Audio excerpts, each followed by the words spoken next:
जय हिंद साथियों। कैसे हैं आप सभी। आशा करता हूं कि आप सब बहुत अच्छे होंगे और अपनी तैयारी को बिल्कुल सही दिशा में अंजाम दे रहे होंगे। आज जो कि हमने रॉबर्ट ब्राउनिंग की बायोग्राफी पढ़ी है और रॉबर्ट ब्राउनिंग शब्द बोलते ही आपके अंदर ऑप्टिमिस्टिक फीलिंग आ जाना चाहिए, एक सकारात्मक भावना आपके अंदर आ जाना चाहिए, एक आशावादी भावना आपके अंदर आना चाहिए। उस विक्टोरियन पोएट के बारे में हम पढ़ चुके हैं और इनकी एक बहुत ही सुंदर कविता the last ride together. Last last मतलब अंतिम, राइड राइड मतलब घुड़सवारी करना, टुगेदर मतलब एक साथ, उनके साथ अंतिम घुड़सवारी। कितना सुंदर शब्द है लास्ट राइड। चित्र में भी दिख रहा है एक महिला है जो छाता लेके खड़े बैठी है और उसके पास में एक बैठा हुआ है और देख रही है कि वो लड़का जो है उस लड़की को देखे जा रहा है। बस इसी सुंदर सी कविता का यहाँ पे वर्णन है। कविता बहुत बड़ी है, इसलिए हम इसको समरी के रूप में, लाइन टू लाइन एक्सप्लेनेशन के बजाय समरी के रूप में लेंगे। तो लेट्स स्टार्ट। आशावादी कवि, optimistic poet Robert browning, the last ride together. About the poem के बारे में बात करें, ये ड्रामेटिक मोनोलॉग है। अब आप ड्रामेटिक मोनोलॉग का मतलब क्या समझते हैं, अगर आप थोड़ी देर के लिए अगर सोचें तो what is dramatic monologue. Dramatic monologue का मतलब ये होता है कि यहाँ पर जो एक कवि होता है ना, कवि होता है, वो केवल और केवल यहाँ पे क्या करता है, सिंगल स्पीकर रहता है। क्या रहता है ये, ड्रामेटिक मोनोलॉग का मतलब होता है कि यहाँ पर सिंगल स्पीकर रहता है। मैं यहाँ पे कलर थोड़ा सा ये ले लेता हूँ, मुझे लगता है कि सिंगल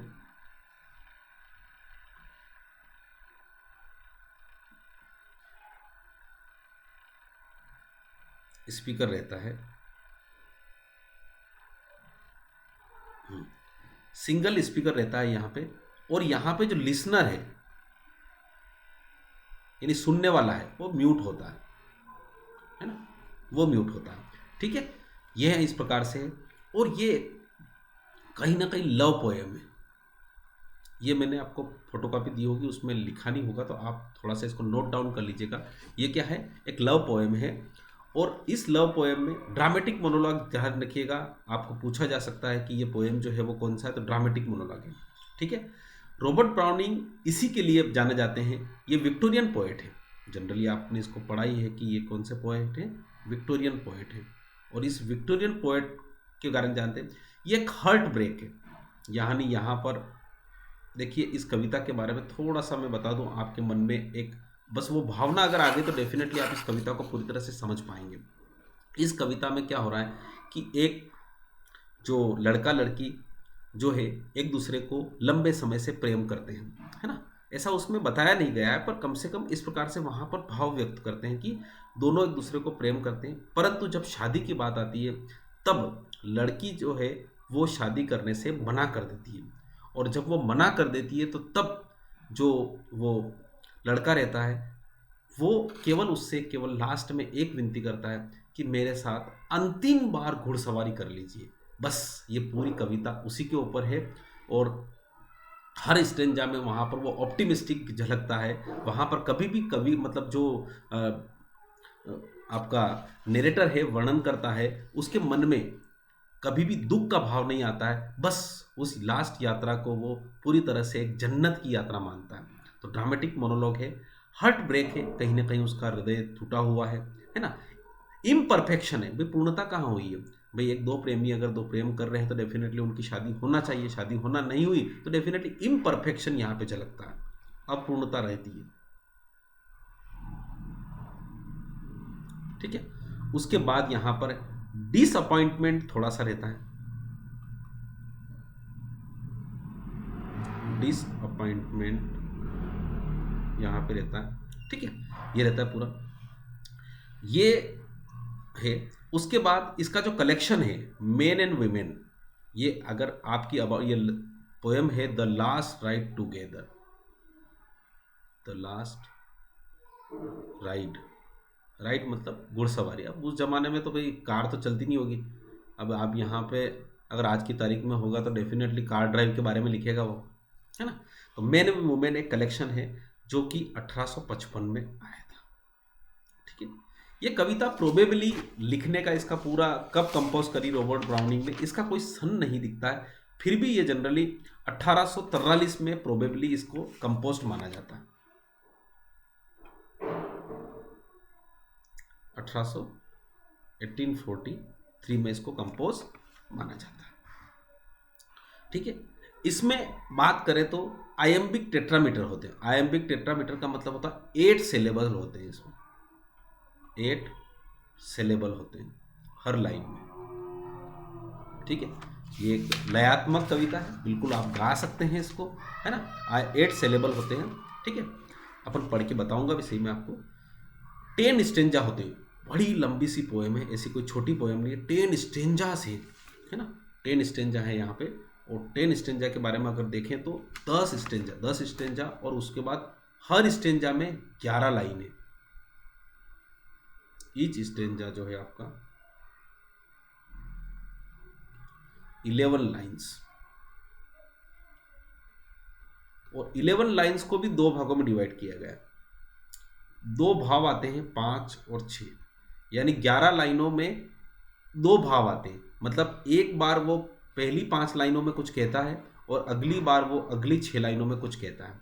ठीक है, इसका मतलब होता है 10 स्टेंजा में each stanza divided into 11 lines, और 11 lines divided into 2 parts, 5 lines plus 6 lines. ठीक है, इसको थोड़ा सा ध्यान रखिएगा।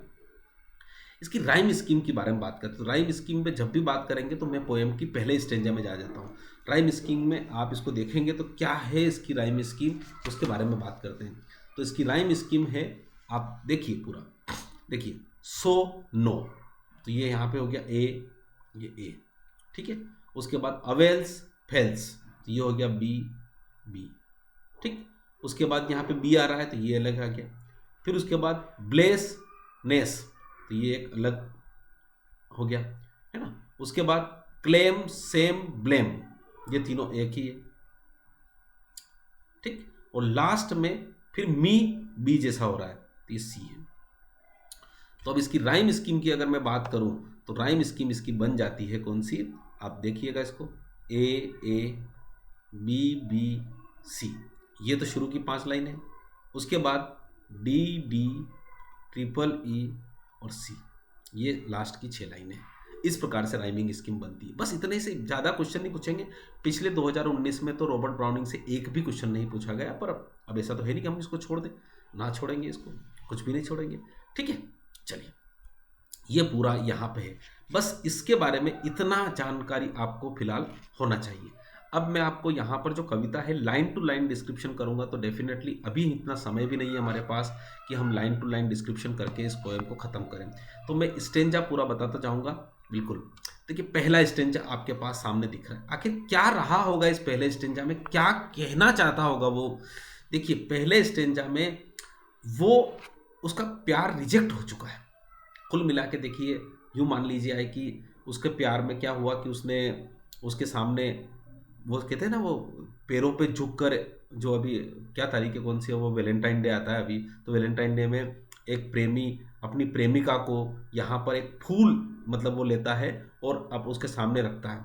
अगर वो रिजेक्ट कर दे, क्या करते, रिजेक्ट कर दे, तो बस उसके बाद की वाली कंडीशन, तब उस बाद वाली कंडीशन में जो पहला जो आपका स्टेंजा है, जो पहला स्टेंजा आपको दिख रहा है ना, इस पहले स्टेंजा में आखिर क्या रहा होगा, क्या रहा होगा पहले स्टेंजा में, क्या होगा। यहाँ पर बिलोवेड ने मना कर दिया। यहाँ पर जो बिलोवेड है, बिलोवेड का मतलब होता है प्रेमिका। यहाँ पर उसने एक शब्द अलग इस्तेमाल किया, मिस्ट्रेस, वो आगे आएगा। बिलोवेड ने क्या कर दिया है, मना कर दिया। अब बिलोवेड ने मना कर दिया तो उसकी एक लास्ट विश रहती है, अंतिम इच्छा होती है। उस अंतिम इच्छा को यहाँ पे तो शुरू की 5 लाइनें कुछ कहती है, जैसे कि I said them the dearest since this is so, since now at length my fate I know, since nothing all my love avails, since all my life seemed be meant for fails, since this was return and needs must be. यहाँ पे वो कहता है कि मैं कहता हूँ कि मेरी प्रिय, है ना, जो कुछ भी है यह तो मेरे भाग्य में लिखा होता है। यहाँ पे फेट मतलब भाग्य में, यह सब मेरे भाग्य में लिखा हुआ था। ठीक है, और क्योंकि अब मेरी इस मोहब्बत का कोई फायदा नहीं है, अवेल मतलब फायदा, यहाँ पे कोई फायदा नहीं है। ठीक है, अब मेरी भाग्य में लिखा हुआ था, अब मैं प्यार में असफल हो गया, फेल मतलब असफल हो गया, तो कोई बात नहीं, असफल हो गया, ये मेरे भाग्य में लिखा होता, सिंस दिस वॉज रिटर्न, और जो लिखा गया था मतलब जो लिखा हुआ मेरे में, एंड नीड्स मस्ट बी, और अब उसको कोई बदल तो सकता नहीं है। ठीक है, तो यहां पर शुरू की 5 लाइनें हैं, 1 2 3 4 5। यहां पर वो केवल इतना कहता है, देखो मैं फिर से बता रहा हूं, बस आप मैंने जो गोले लगाए हैं उन शब्दों से आपको ध्यान रखना कि यहां पर वो कहता है कि भाई देखो, मेरे भाग्य में नहीं लिखा हुआ था, आपने मेरे प्रेम को मना कर दिया, कोई बात नहीं, आपने यहाँ पे होता तो पता चल रहा कि वो उसको नस काट के ना उसको तो मार डालता, पर ऐसा कुछ नहीं किया। प्रेमी बहुत ही पॉजिटिव है यहाँ पे, बहुत ही आशावादी है। ठीक है भाई, आपने मना किया तो ये मेरे भाग्य में लिखा हुआ था, कोई दिक्कत नहीं, मुझे अब इसमें असफल हो गया था, मुझे कोई दिक्कत नहीं है, मुझे अब इसकी कोई ज़रूरत भी नहीं। ठीक है, कोई दिक्कत नहीं। परंतु यहाँ पे 6 लाइनों में वो विनती करता है, लास्ट की 6 लाइनों में देखिए क्या करता है, my whole heart rises up to place, परंतु मेरा पूरा जो हृदय है वो आपसे दुआ करता है, your name in pride and thankfulness, और आपके नाम बड़े गर्व से लेता है, और आपका नाम बड़ा कृतज्ञता पूर्वक, थैंकफुल हो, मैं धन्यवाद देता हूँ। Take back the hope you gave I claim, बस जो सपने आपने मेरे साथ दिए हैं, आई क्लेम, बस। क्योंकि देखो एक बात बताओ, जब प्रेमी और प्रेमिका जब एक दूसरे से मिलते हैं तो डेफिनेटली बहुत सारे कस्में वादे करते हैं। अब वो धड़कन फिल्म में देखी होगी, वहाँ पे सनी देओल और वो जो हीरोइन है, दोनों के बीच में बहुत सारे कस्में वादे हुए, पर जब स्थिति ऐसी बन जाती है तो वहाँ पर प्रेमिका अपनी प्रेमी से मना कर देती है। तो यहाँ पर भी कुछ रहा होगा, तो हमने take back the hope you gave, यानी आप सबने मुझे जो आशाएं दी है बस वो अपने वापस ले लो। ठीक है, जो सपने जो आपने दिए थे वो आप वापस ले लो, ये कह रहा है आई क्लेम, परंतु मैं क्लेम करता हूँ, only a memory of the same and this beside if you will not blame, यदि आप मुझे दोष न दो और मेरी यादों को सहारे, ये मेरी जितनी भी यादें हैं उनके सहारे, बस you leave for one more last ride. One more का मतलब क्या हुआ, यानी जीवन में उन्होंने बहुत सारी राइड पहले करी है, यानी प्रेमी प्रेमिका को कई बार घुड़सवारी करके ले गया होगा, बड़ा आराम से उन्होंने अपने जीवन में कस्में खाए होंगे, वादे खाए होंगे, मतलब बहुत सारी चीज़ें कही होगी, उनके प्रेम बहुत ही गहरा रहा होगा। परंतु योर लीव मतलब यहाँ पे परमिशन होगा, मतलब आपकी अनुमति दे दो for one more last ride, यानी एक और घुड़सवारी के लिए मेरे साथ। ठीक है, तो इस पूरे स्टेंजा में ज़्यादा कुछ नहीं है, बस पहले 5 लाइनों में वो बोलता है कि भाग्य में जो लिखा था वो हो गया, और अंतिम लाइनों में बस वो कहता है कि जितने भी सपने और वादे और मेरी यादें हैं वो वापस ले लो, बस मेरी एक विनती है आपसे कि मेरे साथ एक बार लास्ट घुड़सवारी कर लो। ठीक है, तो इसका मतलब होता है पहला ही हो गया। दूसरे स्टेंजा की बात करते हैं अपन। दूसरे स्टेंजा, ऐसे 10 स्टेंजा है, तो इसलिए मैं चाहता हूँ कि माई मिस्ट्रेस, यहाँ पे मिस्ट्रेस का मतलब वही होगा मेरी प्रेमिका, बिलोवेड। देखो प्रेमिका को इंग्लिश में बोलते हैं बिलोवेड, है ना, मेरी बिलोवेड, मेरी प्रेमिका। अब क्या होता है कि अब अगली 5 लाइनों में क्या बोलता है, 1 2 3, ये 5 लाइनों में क्या बोलता होगा आखिर, my mistake bent that brow of hers, उसकी आंखें उसने झुकाई। अब आप सोचिए यहाँ पर क्या होता है, एक्सप्रेशन बता रहा है उसका, क्या रहा होगा आपकी एक्सप्रेशन। आप सोचिए जब आदमी मतलब प्रेमिका ने अपने प्रेमी के प्रस्ताव को ठुकरा दिया है, मेरी जो प्रपोजल है उसको ठुकरा दिया है, परंतु प्रेमी बहुत ही पॉजिटिव है, वो उसके मन में कोई गुस्सा नहीं आता है, उसके मन में कोई द्वेष नहीं आता है, बस वो चाहता है कि बस उसकी जो प्रेमिका है वो उसके साथ अंतिम राइड कर ले।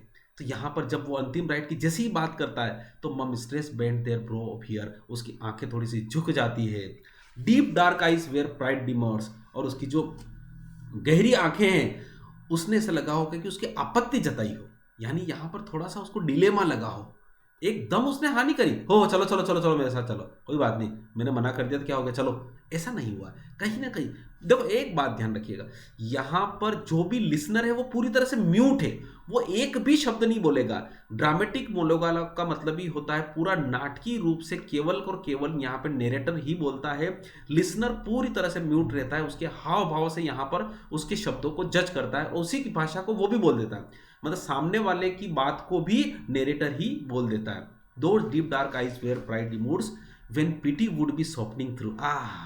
देखिए शुरू के 2 लाइनों में तो उसने क्या है, ऐसा लगा कि वो मना करना चाहती है।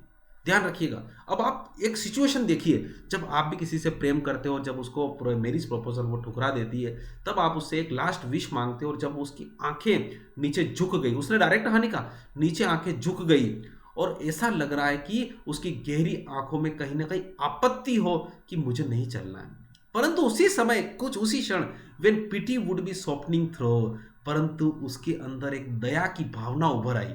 ये ध्यान रखिएगा, ये प्रश्न पूछा गया है किसी एग्जाम में, इसका यहाँ पर जो एक फिगर ऑफ स्पीच आया है वो पर्सोनिफिकेशन आया है, इस पूरी कविता को पढ़ने में मुझे भी 2-3 घंटे लगे। ठीक है, मज़ा आया, बट परंतु मैं चाहता हूँ कि आपको इतना समय न दूँ। फिक्स मी ब्रीथिंग वाइल और टू, मेरी सांसें थम गई, बाप रे ये क्या होगा। ठीक है, when pity would be softening through, परंतु उसके मन के अंदर कहीं ना कहीं दया का भाव था। मेरा फिक्स मी ए ब्रीथिंग वाइल और टू, है ना, मानो कि मेरी सांसें थम सी गई हो। विथ लाइफ और डेथ इन द बैलेंस, अब मेरी जीवन लाइफ और डेथ हो गया। लाइफ और डेथ का मतलब होता है जीवन मृत्यु। अगर उसने ना कहा तो ऐसा लगता है कि बस मैं मर ही गया, और उसने हाँ कहा है तो जैसे कि मैं पूरी तरह से, मेरे खून मेरे ब्लड में चलने लग जाएगा। आप कल्पना करिए किस प्रकार की, आप खुद इमेजिन, आंखें बंद करके रखिए कि आपने भी अपने जीवन में इस प्रकार की घटना अगर हुई होगी तो किस प्रकार से रहा होगा। फिक्स मी ए ब्रीथिंग वाइल और टू, विथ लाइफ और death in the balanced right, है ना। अब आगे जा कीजिए, जैसे ही कहीं ना कहीं उसने सहमति दी। ठीक है, ध्यान रखिएगा, द ब्लड, है ना, फिक्स मी ए ब्रीथिंग वाइल और टू, विथ लाइफ और डेथ। अब यहां पे शब्द लिखा हो राइट। अब ये राइट भी वो महिला नहीं बोलती है। ठीक है, राइट मतलब अच्छा, चलो अच्छा, आ हा हा, मतलब 5 लाइनों में उसने बोला और लास्ट का एक वर्ड राइट, अच्छा। मतलब आप सोचिए, अगर मैं कह रहा हूँ वीडियो होता तो, अब आजकल मूवियों में देखते हैं, उसके बाद उसने अपनी आंखें झुकाई होगी, कहीं ना कहीं वो मना करने के रूप में होगी, परंतु उसके मन में फिर वही भाव, पुराने भाव, कस्में वादे आ गए होंगे कि हम तक इतने समय तक साथ में रहे और मेरा प्रेमी केवल मुझसे लास्ट राइड मांग रहा है। वो सारी चीज़ें, उसके पास्ट जो चीज़ें हैं वो उसके मन में आ गई होगी, और वो लंबी सी सांस ले गई, उसकी सांसें रुक सी गई होगी, और सांसें उस कवि उसकी रुक रही है, किसकी, उस नरेटर की। विथ लाइफ और डेथ इन द बैलेंस, उस तराजू पे लाइफ और डेथ रखा हुआ है, वो हाँ करती है तो डेथ की तरफ चला जाता है, हाँ ना करती है, हाँ करती है तो लाइफ की तरफ, और ना करती है तो डेथ की तरफ, परंतु अंत में बोल देती है अच्छा। अब अच्छा भी कौन बोल रहा है, नरेटर ही बोल रहा है, वो तो कुछ बोलता नहीं, अच्छा, क्योंकि उसके हाव भाव से उसको लग गया कि उसने बोला है कि हाँ, द ब्लेड रेप्लिश्ड मी अगेन, जो खून मेरे अंदर रुक गया था वो फिर से चलने लग गया है। My last thought was at least not when, मेरी अंतिम जो इच्छा है वो व्यर्थ नहीं गई है, यहाँ पे व्यर्थ है। And I and my mistress side by side, अब मैं और मेरी प्रेमिका अगल बगल बैठेंगे, साइड बाय साइड मतलब अलग अगल बगल बैठेंगे। Shall be together breathe and ride, हम दोनों एक साथ रहेंगे, सांसें लेंगे, सांस घुसखोरी करेंगे। So one day more I डिफाइड,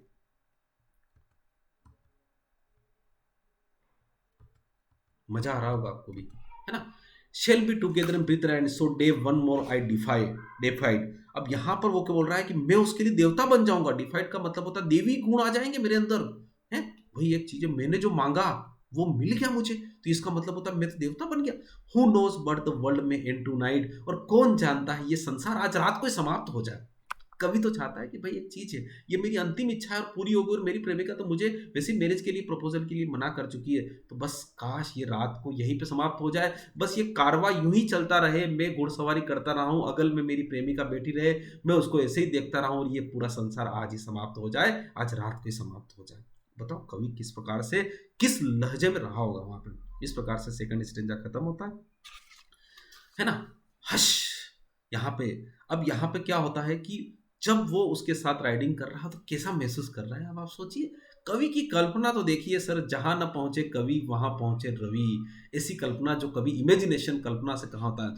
hush मतलब शांत रहो। If you saw some more western cloud all billow bosomed to over the board by many benediction suns and more evening stars at once, and so you looking and loving best. यहाँ पर वो कह रहा है, bosom का मतलब यहाँ पे जो छाती होती है उसके बारे में बात कर रहा है। जिस प्रकार से जो वेस्टर्न क्लाउड पर जो बादल होते हैं, है ना, देखा होंगे पश्चिमी बादल, जैसे जैसे लहराता हुआ झुका हुआ बादल, एक साथ सूर्य और चंद्रमा की रोशनी जिस पे पड़ रही है, और इस प्रकार से लग रहा है जैसे कि देखते हुए एक दूसरे को वो प्रेम कर रहे हैं। यानी कितना खूबसूरत है कि बादल, महबूबा, बादल यहाँ पे क्या हो गया, महबूबा बन गया, और इस प्रकार से वो यहाँ पे प्रेम कर रहा है ना। लास्ट में प्रेम कर रहा है मतलब महसूस कर रहा है। Conscious grew your passion breeze, cloud sunset moonrise star shine too down on you, near and yet more near, till flesh must be fate और heaven was here, thus learn she and linger joy and fear, thus lay she a moment on my breast.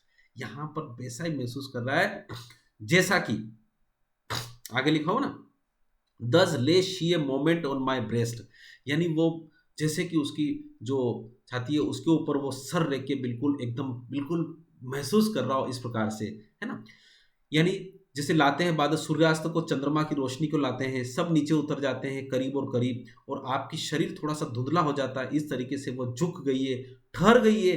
क्या आनंद था, क्या डर था, जैसे उसके पल के लिए मेरे सीने पर सर रखा हो। यहाँ पे लास्ट लाइन लिखी हुआ, दस lay she moment on my breast, यानी वहाँ सूर्य, चंद्रमा, बादल सबसे तुलना करके ऐसा लग रहा हो कि वो ठहर से गए हो, और यहाँ पर उसने इस प्रकार से कि मुझे स्वर्ग जैसा महसूस कर रहा हो, और यहाँ पे ऐसे कि मैं उसके ब्रेस्ट मतलब छाती पर सर रख के बिल्कुल एक तरह से सो सा गया हूँ, ऐसा वो महसूस कर रहा है। ठीक है, तो यहाँ पर क्या होता है,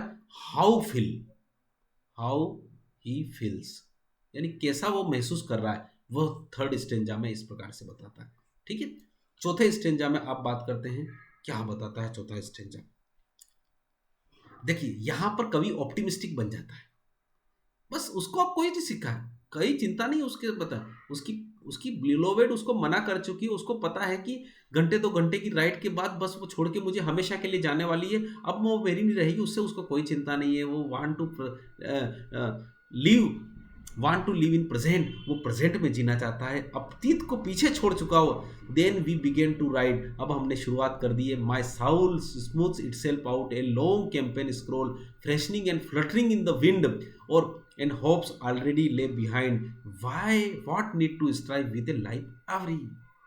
यहाँ पे क्या बोल रहा है वो, कि तब हमने शुरू की घुड़सवारी, है ना, मेरी आत्मा ने फैलाया बाहर, है ना, smooth itself out a long cream scroll. ठीक है, फ्रेशनिंग मतलब पूरी तरह से ताजा है, फ्लटरिंग फड़फड़ा रही है, हवा चल रही है, past hopes already lay behind, यहाँ पे बहुत अच्छी लाइन है, ये बहुत अच्छा है ना, पास्ट होप्स ऑलरेडी ले, मेरी जितनी भी पिछली आशाएं थी वो सब पीछे हो गई, मुझे उसकी कोई चिंता नहीं, what need to strive with a life awry, है नहीं। यहाँ पे कह रहा है आवरी का मतलब होता है असफल जिंदगी, जो चीज आपने मिल नहीं चुकी है, नाकामयाब जिंदगी, कामयाब जिंदगी, यानी जो अब जो नाकामयाब जिंदगी मेरी गुजर चुकी है, मैं उसके बारे में क्यों स्ट्राइव करूं, क्यों मैं कोशिश करूं, क्यों मैं स्ट्राइव मतलब कोशिश करना, मुझे अब कोशिश करने की कोई जरूरत नहीं, हो चुका जो बीत चुका, उसने मना कर दिया, मुझे क्या करना, अब तो बस मैं अपनी लास्ट राइड को उसके साथ जी रहा हूं, मैं इसी में एंजॉय करूं ना। ठीक है, लास्ट की 6 लाइनों के बारे में बताते हैं। Head I said that, head I done this, है ना, हेड आई डन, यहाँ पे क्या होता है, हेड जब पहले होता था उसका मतलब काश हो जाता है, काश, है ना, काश मैंने ऐसा कहा होता, काश यह किया होता। ठीक है, so might I gain, so might I miss, ठीक है, इस तरीके से मैं प्राप्त कर लेता, ऐसे में खो देता, है ना। शी माइट हैव हेटेड, वह मुझसे प्रेम करती, just as well she might have hated, या मैं उससे घृणा करता, कौन कह सकता है, हु कैन टेल। अरे वो जिधर, काश वो मुझसे प्यार करती, क्या वो प्यार नहीं करती, क्या मैं उससे कहता वो मुझसे कुछ नहीं कहती, वो मुझसे प्यार करती, मैं उस वो घृणा करती, हु कैन टेल, कौन कह सकता है। Where had I been now if the worst bet fell, है ना, क्या होता इससे भी बुरा हो जाता। अब कवि यहाँ पे क्या सोच रहा है, क्या पता उसने तो बल मेरे से यही बोला है कि मेरे बस मतलब मैं आपसे शादी नहीं करूंगी, पर क्या पता वो मेरी लास्ट राइट को भी ठुकरा देती, इससे भी बुरा हो सकता। वर्स्ट बी फेल, इसका मतलब होता है इससे भी बुरा हो सकता, इसलिए तो मेरा क्या होता यदि इससे भी बुरा हो जाता, तो इसलिए वो प्रेजेंट में चाहता है, हो सकता है इससे भी बुरा हो जाता। And here we are riding she and I, अब तो हम दोनों घुड़सवारी कर रहे हैं, वो और मैं, मुझे अब किसकी कोई चिंता नहीं है। ठीक है, क्या पता इससे भी बुरा हो जाता। ठीक है, तो यहाँ पर कवि पूरी तरह से ऑप्टिमिस्टिक है, आशावादी है। ठीक है, फेल आई, अब 5वां स्टेंजा है, 5वां स्टेंजा के बारे में बात करते हैं, 5th stanza on your screen. Fail I alone in words and deeds, है ना, यहां पर वो अपनी असफलताओं को जस्टिफाई करता है, अपनी अनसक्सेस को वो क्या करता है, जस्टिफाई करता है। जस्टिफाई का मतलब होता है वो सही ठहराता है, कोई बात नहीं, अरे भाई एक चीज है, अब मैंने उसको प्रपोजल किया कि शादी कर ले, अब उसने मना कर दिया तो क्या करूंगा, कोई दिक्कत नहीं। Fail I alone in words and deeds, क्या शब्दों और कार्यों में अकेले ही असफल हुआ हो। अब वो कह रहा है अरे जिंदगी में कितने ही लोग असफल होते हैं, अरे मैं क्या अकेले ही असफल हुआ, Y all man strive and who succeed, बहुत सारे लोग, स्ट्राइव का मतलब कोशिश करते हैं, बहुत सारे लोग कोशिश करते हैं और असफल होते हैं, है ना, हु सक्सीड, कौन सफल हुआ है।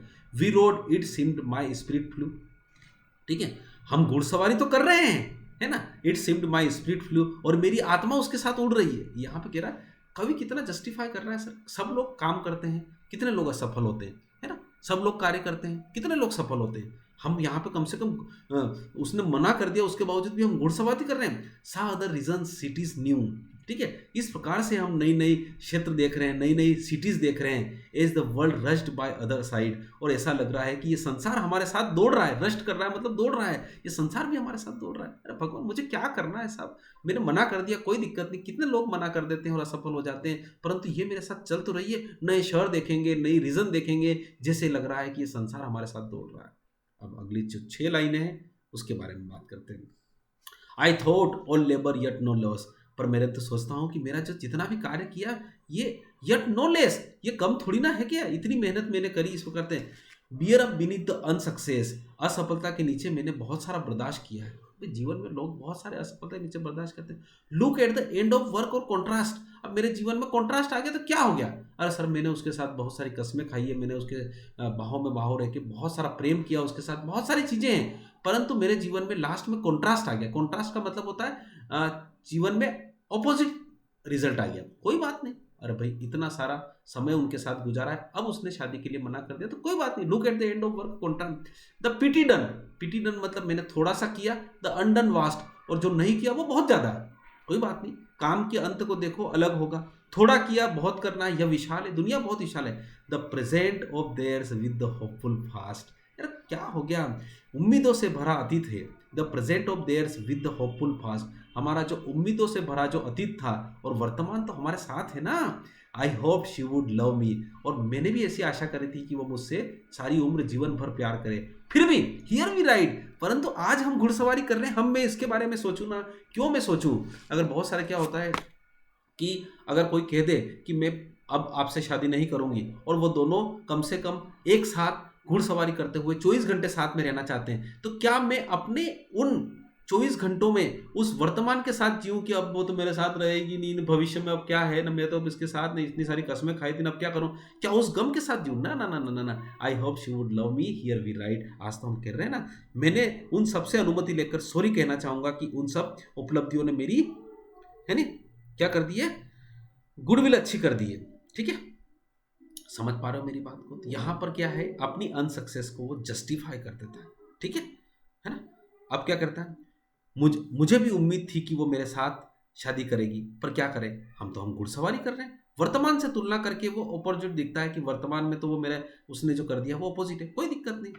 अब यहाँ पे बहुत अच्छा ये प्रश्न, ये स्टेंजा इंपॉर्टेंट है और इससे प्रश्न आ सकते हैं। अब यहाँ से प्रश्न क्या क्या आएंगे मैं बताता हूँ लास्ट में जाके।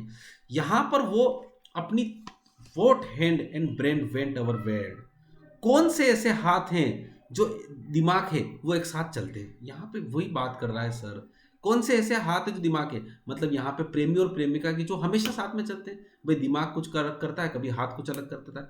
What hurt alike conceived and dared, और कौन से ऐसे हृदय हैं, ऐसा साहस किसी में है कि जो उसने सोचा किया हो, यानी जो उसके मन ने चाहा हो वैसा हो गया हो। किसमें ऐसा साहस है कि जो उसने सोचा हो वो कर लिया हो। What act proved all its thought had been, यानी किस कार्य ने यह साबित किया हो कि जो वो चाहता है वो कर लिया हो। What will but felt the fleshly screen, और कौन सी एक ऐसी इच्छा है जो संसार में बाधाएं नहीं है ना। स्क्रीन का मतलब यहाँ पे बाधाएं हो रही है। कौन सी ऐसी फ्लैशली, फ्लैशली का मतलब होता है यहाँ पे सांसारिक, है ना। वॉट विल बट मतलब होता है यहाँ पे परंतु नहीं होगा, है ना, केवल यहाँ पे होगा सिवाय, है ना। वॉट विल के सिवाय but felt the fleshly screen, यानी कौन सी इच्छा जी जो संसार में बाधाएं नहीं है लाई। We ride and I see her bosom heaven, हा, हम तो घुड़सवारी कर रहे हैं ना भाई। लास्ट में जाके वही यही कहता है, अरे छोड़ो इन सब बातों को, हम तो घुड़सवारी कर रहे हैं। आई सी हर बोजम हेव, और मैं उसके बोजम को, मतलब उसको जो ब्रेस्ट है उसके सीने को, हेम गोरम, और उसके सीने को सांस लेते देख रहा हूँ। उसका जो सीना है वो धड़क रहा है, धड़ धड़ धड़ धड़ धड़ धड़। आई see her bosom have, have का मतलब होता है यहाँ पे वो जो धड़क धड़ धड़ धड़ कर रहा है, सांस ले रहा है, मैं उसको देख रहा हूँ, यानी उसकी सांसों को वो महसूस कर रहा है। मैं तो घुड़सवारी कर रहा हूँ। बस यहाँ से इस स्टेंजा से आगे जो 2 पोएम है उसके बारे में भी, there are many a crown for who can reach 10 line से स्टेटमेंट्स लाइफ इन रीच। अरे किसने यहाँ पे मुकुट बंधवा लिए हैं। देखो ये कहना चाहता है, चलो ठीक है किसी को सब कुछ मिल गया तो किसने यहाँ पे मुकुट बंधवा लिए हैं, है ना। 10 लाइन से स्टेटमेंट रिच, ये प्रश्न पूछा गया है कि यहाँ पर वो किससे 10 लाइन्स स्टेटमेंट्स का मतलब होता है राजनेता, है ना। अरे कोई राजनेता है तो कितने मुकुट बंधा लिए हैं, मर जाएगा तो उसके बारे में केवल श्रद्धांजलि के रूप में 10 लाइनें बोली जाएगी, क्या होगा। एक राजनेता कितने ने मुकुट बंधा लिए हैं। यहाँ पे दो तुलना करता है, एक तो स्टेट्समैन से करता है ना। एक बात ध्यान रखिएगा, यहाँ पर 5 लोगों से वो तुलना करता है, तो यहाँ पर 2 इस पैराग्राफ में स्ट्रेंजा में आ जाएंगे, एक तो स्टेटमेंट्स और एक और आ जाएगा सोल्जर, है ना। तो यहाँ पे क्या कर रहा हूं, the flag stuck on a heap of bones, हड्डियों के ढेर पर उसका झंडा गाड़ दिया जाएगा। A soldier's doing what atones, यानी अब एक आदमी यहाँ पे हो गया, क्या इनाम मिलेगा उसको। एक सोल्जर भी मर गया तो उसको भी हड्डियों के उसकी उसी की हड्डियों में वहां पर एक झंडा गाड़ दिया जाएगा।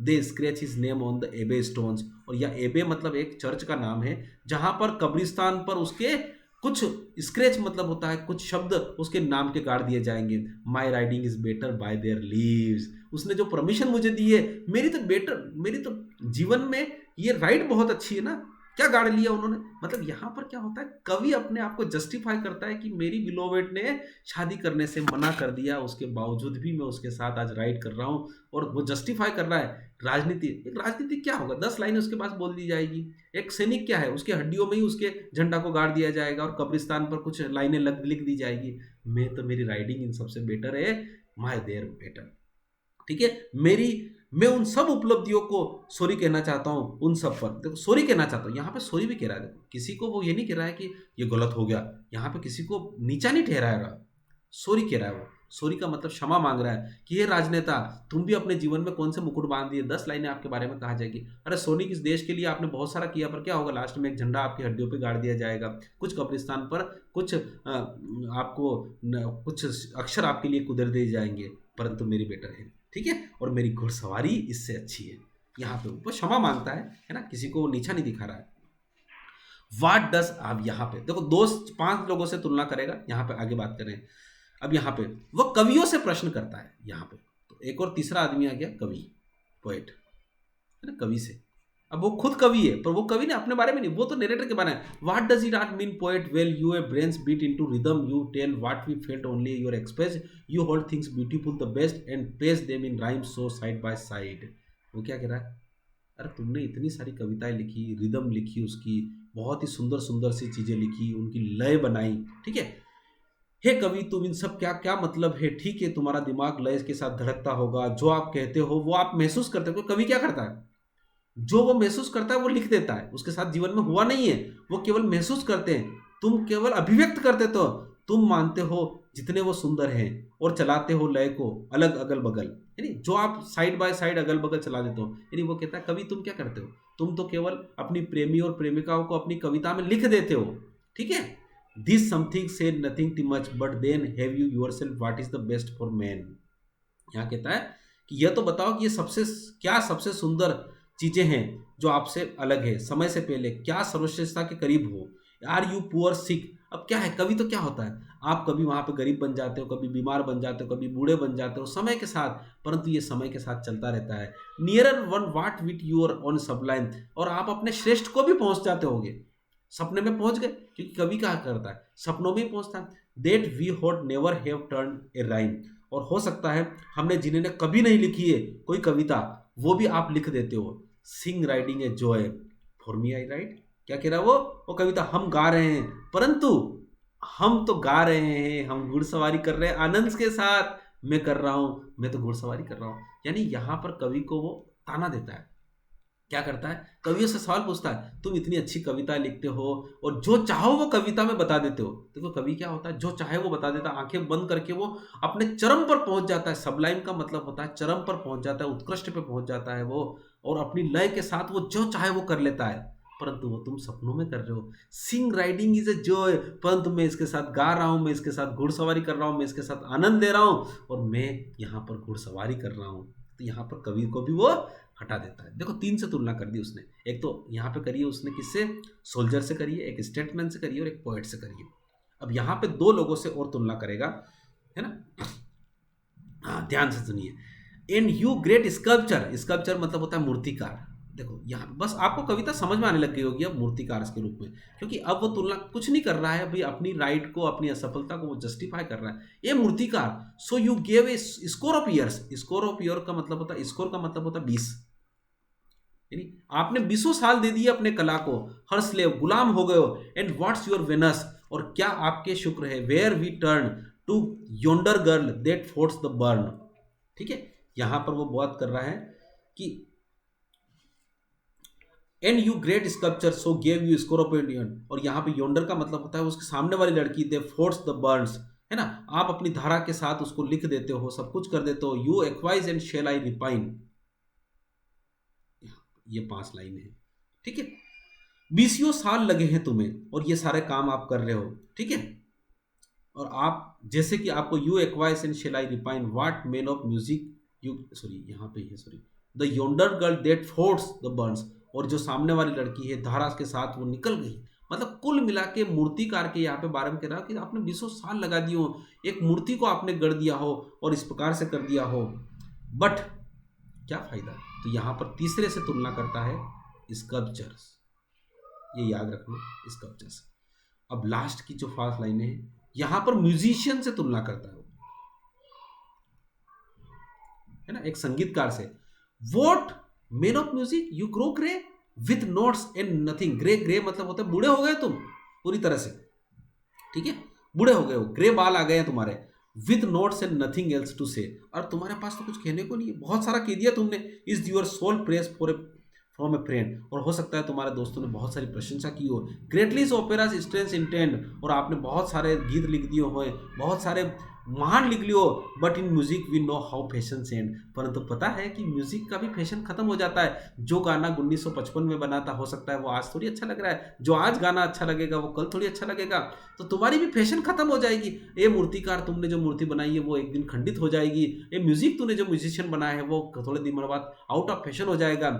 आई गिव माई यूथ, मैंने भी अपनी पूरी जवानी दी है ना, मैंने भी अपनी पूरी युवस्था दी है, परंतु कम से कम, but we ride in fine, परंतु कम से कम मैं घुड़सवारी तो कर रहा हूं। मैंने अपनी प्रेमिका के साथ जो मेरे से मना कर चुकी है उसके साथ मैं अपनी लास्ट राइड कर रहा हूं। देखो जस्टिफाई कर रहा है, बार बार अपने जस्टिफाई कर रहा है। अब देखिए यहां पर कवि 5 लोगों से तुलना कर चुका है। एक तो स्टेट्समैन से कर रखा है, एक सोल्जर से कर चुका है वो, एक स्कल्पचर से कर चुका है, और एक और म्यूजिशियन से कर चुका है। तो है ना, तो कितने लोग हो गए यहाँ पे, एक और पोएट से भी कर चुका है। तो 5 लोगों से उसने तुलना कर दी है। ठीक है, चलिए आगे। अब इसके लास्ट 2 स्टेंजा बचे हुए हैं। देखिए लाइन टू लाइन पढ़ा था तो और आनंद आता, पर मैं चाहता हूँ कि समय को वेस्ट न करा जाए इसको।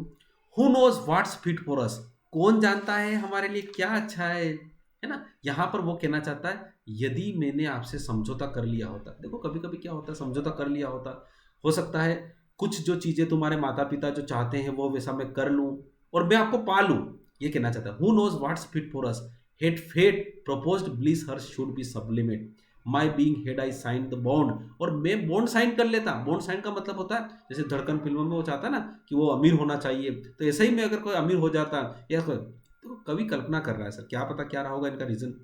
Still one must let some life beyond, have I bliss to die with dim discreet, यानी यहाँ पे कहना चाहता है यदि भाग्य ने ऐसा सोचा होता, जो खुशी मैंने सोची होती, ये यहाँ पे जो खुशी मैंने सोची होती, ठीक है, यदि मैंने समझौता कर लिया होता, यानी यदि मैंने कोई बॉन्ड साइन कर लिया होता, फिर भी यदि मैंने सोचे, फिर भी एक व्यक्ति को इसके परे जीवन बिताना होगा। Still one must lead some life, इसके परे जीवन बिताना होगा।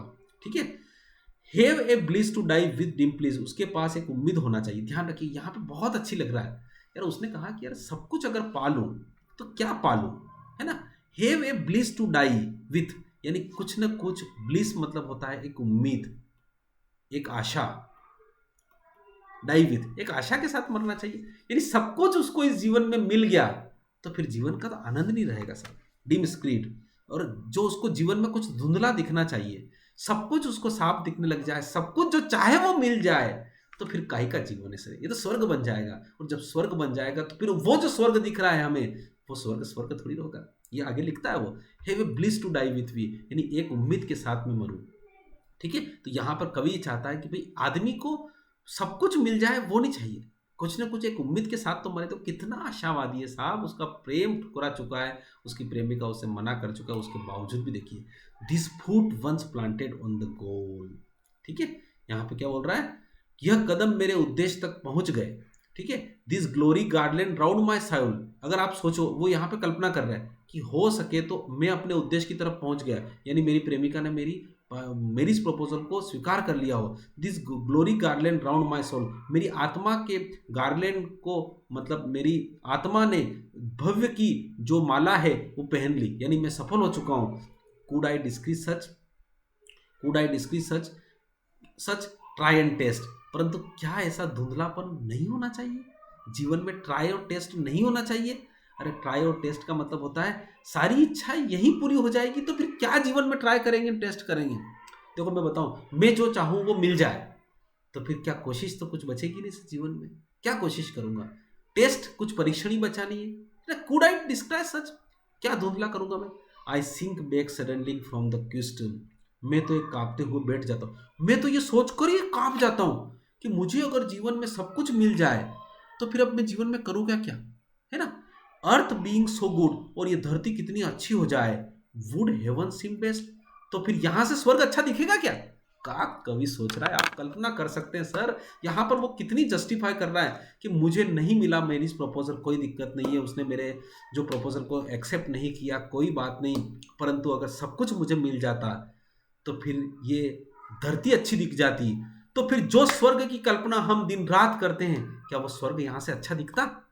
नहीं, उस स्वर्ग की अहमियत गुम हो जाती, उसकी अहमियत खत्म हो जाती। तो इसका मतलब ये हुआ कि यहाँ पर जो कुछ भी मुझे मिल रहा है, यहाँ पर कुछ आशा के साथ तो जीऊँ मैं, और उस आशा के साथ अगर मरूंगा तो डेफिनेटली वो आशा मेरी स्वर्ग में पूरी होगी, और मैं उस आशा के साथ कम से कम स्वर्ग में जाना तो चाहूँगा, जहाँ पर मुझे स्वर्ग अच्छा लगेगा। क्योंकि हम सब चाहते हैं कि जो हमारी इच्छाएं पूरी नहीं हुई है वो स्वर्ग में पूरी हो जाती है। Now heaven and she are beyond this right.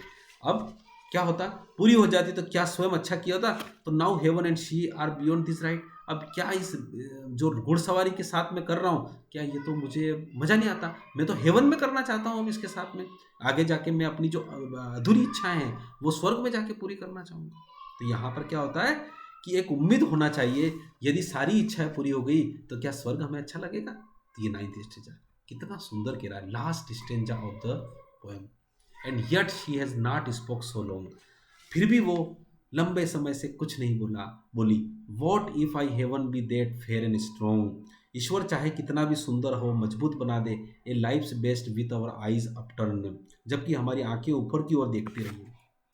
Sir एक बात बताऊं, जीवन में कभी भी हम सफल या असफल होते हैं तो हमारी आंखें ऊपर ही देखती है, कोई बात नहीं, ईश्वर हमें और देगा।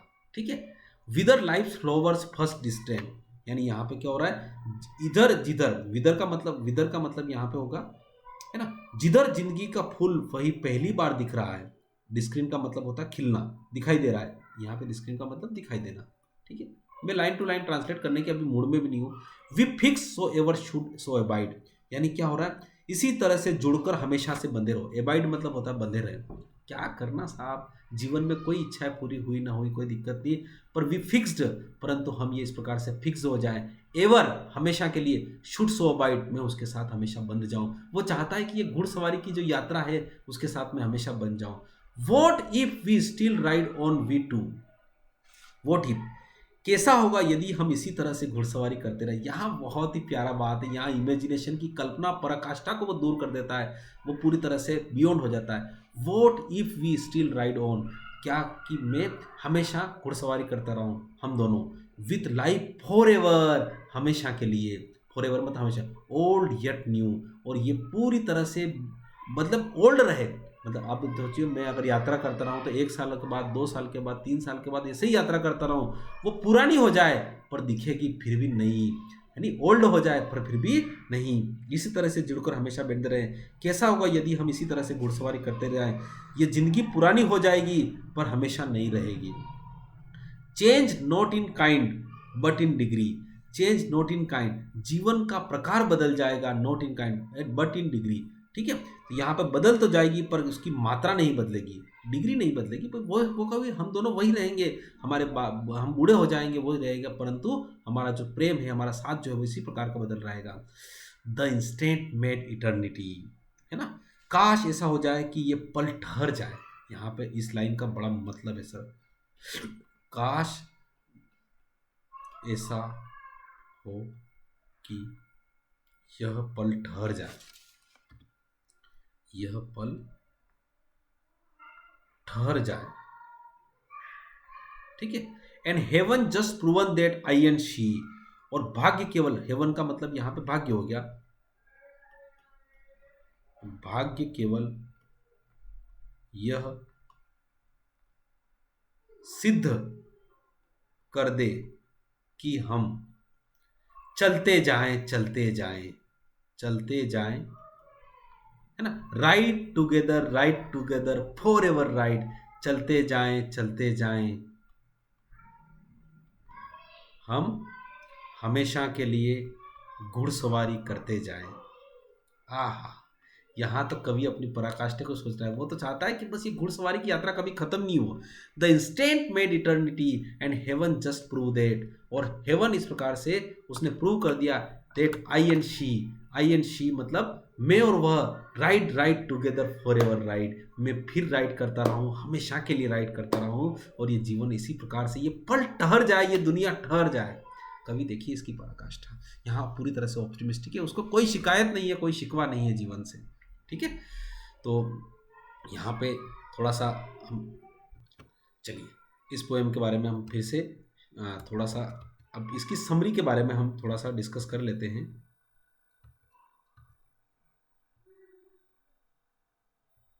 चलिए समरी सिंपल सी है, देखिए, चलो तो आप बोर तो नहीं हो रहे हैं? द लास्ट राइड टुगेदर 1855 में लिखी गई। The last ride together is one of the noblest love lyric, बहुत ही प्यारा इसका लव लिरिक है रॉबर्ट ब्राउनिंग का। It is the form of dramatic monologue के रूप में है। It is not an expression of the poets personal emotion, ये पोएट के पर्सनल इमोशन को नहीं बताया गया उसने, है ना। वैसा नहीं कि वो खुद कहीं पे, उसने तो जिससे चाहा था उससे भाग से शादी कर ली, ठीक है। It is spoken by lover, एक कवि प्रेमी है, हुज बिलोवेड, उसकी जो प्रेमिका है, हैज़ रिजेक्टेड हिम, उसको रिजेक्ट कर दिया, इसलिए बताया, है ना। तो कवि अपनी व्यक्तिगत फीलिंग नहीं बता रहा है, ध्यान रखिए। कभी कभी अपनों को लगता है कि कवि ने तो भाग के शादी कर ली साहब। So the lover make a last request to her that, लवर चाहता है कि उसकी जो अंतिम इच्छा है वो क्या है, she would have a last right with him, उसके साथ करे। आफ्टर ए लिटिल हेजिटेशन, थोड़ा सा हेजिटेशन आपको होता है उसको में दिखता है, और लेडी अग्रीज, वो अग्री हो जाती है। लवर जॉय नो बाउंड्स, ये नो बाउंड्स का मतलब होता है आनंद की कोई सीमा नहीं रही, ये इडियम है सर, आनंद की कोई सीमा नहीं रही, ठीक है। Such is the dramatic situation out of which this monologue develops, और इस प्रकार से ड्रामेटिक सिचुएशन में ये मोनोलॉग आगे बढ़ता है। It is spoken by the lover when the rides by the side of his beloved for the last time, और लास्ट टाइम में उसके साथ कर रहा है। दो हिज लव इज डेड, जबकि उसका प्रेम मर चुका है, एंड गोन जा चुका है, yet the lover is not disappointed, फिर भी लव डिसअपॉइंटेड नहीं है, love is, he has Browning's optimistic, ये ब्राउनिंग खुद की ऑप्टिमिस्टिक झलक रही है।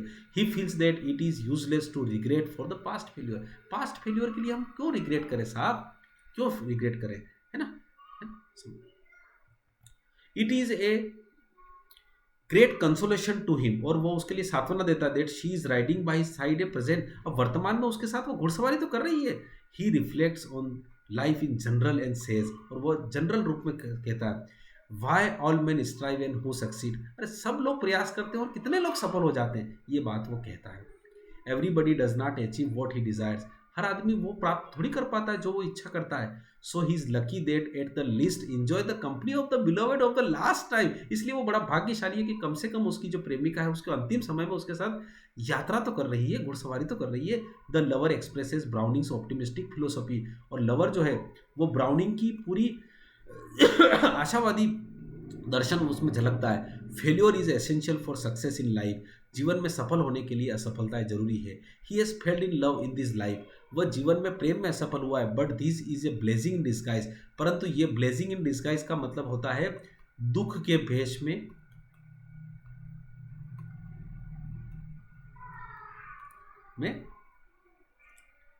सुख, ठीक है। ये भी एक इडियम है, blessing in disguise. Love is eternal, प्रेम तो शाश्वत है, and he is sure to enjoy the bliss of love in the life after death. वो कह रहा है कि कम से कम कोई बात नहीं, लव तो शाश्वत है, मेरी मृत्यु के बाद जब मैं स्वर्ग में जाऊंगा तो उसके प्रेम का आनंद लूंगा। At present there is no heaven, और वर्तमान में कोई स्वर्ग नहीं है।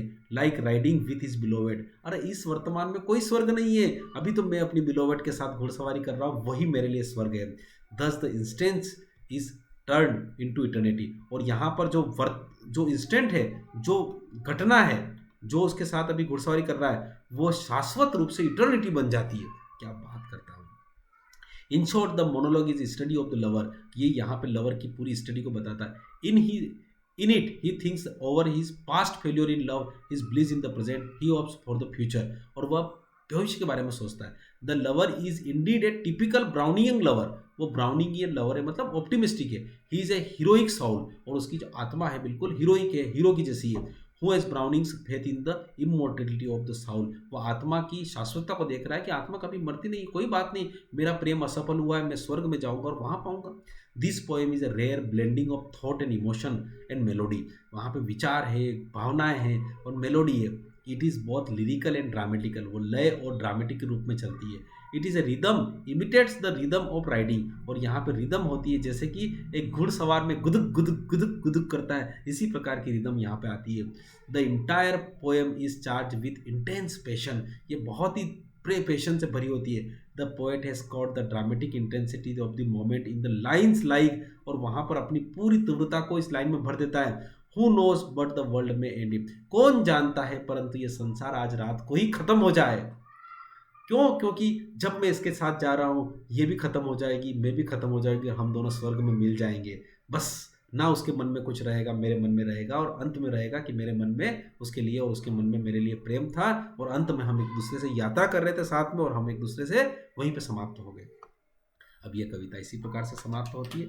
इसके एमसीक्यूज हमारे युद्ध गुरुकुल ऐप पर रहेंगे, तो जो भी हमारे साथ जुड़े हुए हैं युद्ध गुरुकुल ऐप के साथ जरूर जुड़े। बस हमने इसके लिए थोड़ा सा 1000 के रुपये लगभग फीस रखा हुआ है, जिसमें हम सबको ये जितनी भी मैं आपको पढ़ा रहा हूँ इसका आपको जो हार्ड कॉपी मिल जाएगी। अगर आप दूर रहते हैं तो हम आपको सॉफ्ट कॉपी प्रोवाइड कर देंगे, हार्ड कॉपी, है ना। और उसके बाद हमारा जो ऐप है उस ऐप पर हम आपको ये एमसीक्यूज भी दे देंगे सारे, ठीक है। तो आज इसके एमसीक्यूज लगभग रात को 9 बजे रहेंगे, तो आप प्लीज़ इसको एमसीक्यूज के 20-25 क्वेश्चन है वो देंगे, ठीक है। आशा करता हूँ कि आपकी ये पोएम थोड़ी सी लंबी हो गई, अच्छी लगी होगी। Thank you so much. जय हिंद, जय भारत।